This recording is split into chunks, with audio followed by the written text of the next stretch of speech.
allergies, got an itch, got a drip. He's going to play, use that instead of his germy hands to wash his face. When we're all done, what do? Tape? Take it off by the label right here, because it's less likely he's been wiping right there. Contain the germs on the inside of the band. Invert it on the Velcro, stick it in the pocket, and take it to the wash. Okay, I have some questions for you. If you have to cough or sneeze, do you do it in your Sniffle Buddy? No. Where do you do it? Into your elbow. Right, you do it into your elbow. And should you touch your Sniffle Buddy on top? Should someone else touch your Sniffle Buddy? No. And if you need to blow your nose, what do you do? Use a tissue. And then what? Wash your hands. Right, and what do you do with the tissue? Throw it away. Right, and then you wash your hands, right? Right.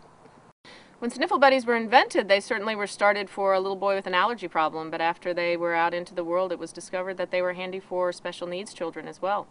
So initially they were just done in the natural dye-free color, and when we thought, well, they can be useful for children with drool, let's make them a little more fun for folks, so we made them in colors. The special needs folks who are challenged by drool are able to wear them on the wrist and tend light to moderate drool on their own, and we're thrilled about that. The thought behind the ripples is so that it has extra surface area for wiping, so that the airflow will happen more quickly through the porous bamboo fabric and it'll dry out quicker. It's made with Velcro closures, USA-made Velcro on either end to allow for easy application and removal. We got a label on here that has "I'm blank's Sniffle Buddy," so you certainly can label them. In the event the children take them off, you'll know who they belong to. And they're made with fabric that's eco-friendly. It's bamboo velour. It's soft, it's durable.